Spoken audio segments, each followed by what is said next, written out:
both of you, and welcome to The View. Hello. Hi, thank you. Hello.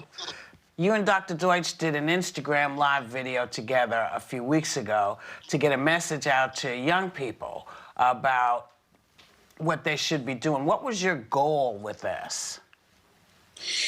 I think just to have everybody take the stay at home order more seriously.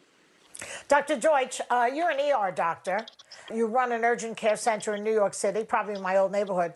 Shortly after you filmed the Instagram live video with Ellen, you tested positive for COVID-19. Tell me, what were your symptoms? How bad did it get? I was quite surprised. I thought getting COVID was actually going to be flu-like. I wanted to almost get it done and get back to treating people. I was surprised at a week that I had pneumonia on both sides, and that's when I checked myself into the ER as a patient. So I actually have a unique perspective because I had quite serious illness that lasted for 2 weeks. Luckily, I didn't need to be hospitalized, but I was dealing with my own illness at the same time, running a very busy practice, seeing people who were testing positive as well. So partnering with Ellen only made sense. We had an acquaintance that we met years ago because she told me that she was a doctor also, and she follows me on Instagram. And so when the message needed to get out there, we partnered up and went live. I think it was Ellen's first live. And we wanted to just connect with the parts of the community that otherwise may not listen to press conferences or really weren't tuning into what was important about staying at home and socially distancing. Right. And when exactly should someone make the decision to go to the ER, to the hospital? At what point do you think? Yeah, I mean, I think that there's a critical point when you're having an illness that's so severe that you really feel something's not right. Severe difficulty breathing, uncomfortable pain in your chest that doesn't feel right, low oxygen levels with signs of maybe hypoxia, blue lips. I knew after a week something wasn't right.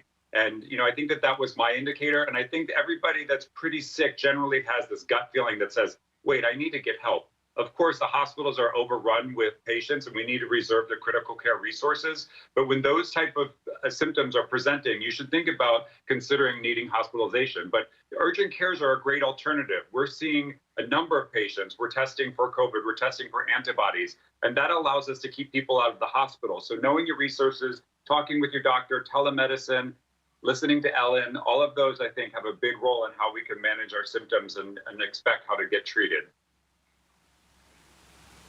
Now, Ellen, your message to everyone is stay at home. But we are seeing protests all around the country with people who are really rallying against their stay-at-home orders and policies.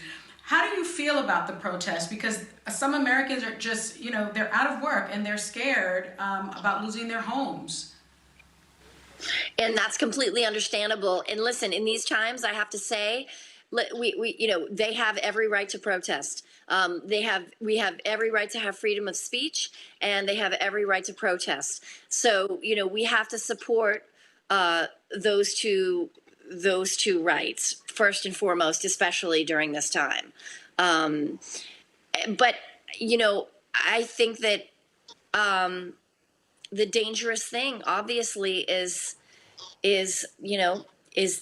people not listening to what all of the governors, I think pretty much today, all of the governors are in accordance. I think even the governor of Georgia has walked back, or is it the mayors? I can't keep track anymore. Have walked back, saying that, we can't reopen too soon.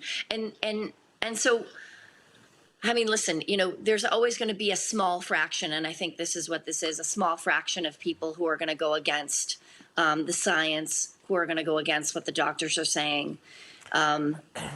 We don't need more division. We need people coming together. We need everybody listening to the doctors like Dr. Deutsch and the scientists because they really know what's happening.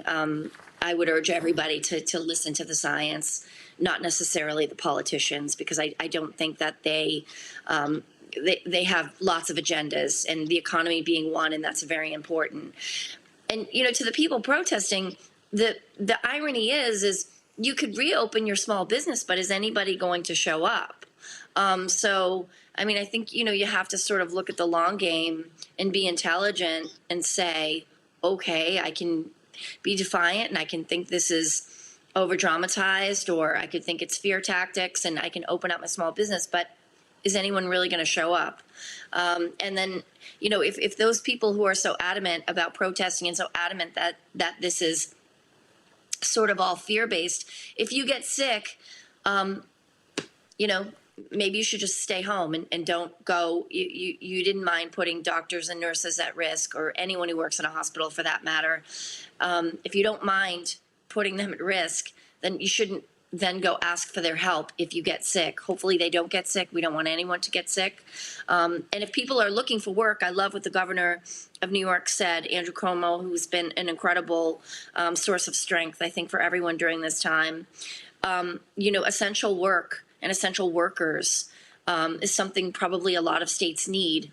So if you really want to go out and don't want to defy the stay-at-home orders, and you need money, perhaps try to research essential work, grocery store workers, Uber drivers, hospital. Maybe you could, I don't know, do some testing. Maybe there's somewhere you could be of service if you're not afraid of getting sick. Yes. Dr. Deutsch, we've been hearing a lot about this drug called hydroxychloroquine. Or is it chloroquine? I never know.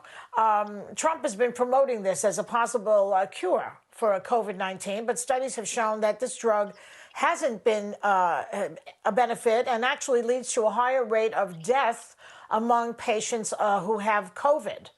Now, you actually took this drug to help you recover. So talk to us about that. What was your experience like with it, and what is your recommendation going forward? Should someone take this drug even though it's been proven to be harmful? I don't think so. Well, we're learning day by day new information. And when I was ill, which was at the beginning of March, there was a study that just came out of France that indicated that there was some positive effect. And whether that positive effect was because it worked or those people were going to get better was unclear. It was a small study, but what we were dealing with was the uncertainty. So as we learn more, we're going to be able to understand what's working and what's not. Hydroxychloroquine for myself was indicated because I was really sick with pneumonia on both sides, and also I had a father that was critically ill in the ICU on a ventilator. So I wanted to try whatever was in my best interest to make sure that I didn't get worse. I was really concerned about the family history and expression of this virus. We're learning more. It may not be the solution here, but as we practice medicine, as we learn from each case, then we're going to understand what makes sense. So this may not be the cure, but hopefully we're going to get one step closer to figuring out what that is. And that's the way to do it.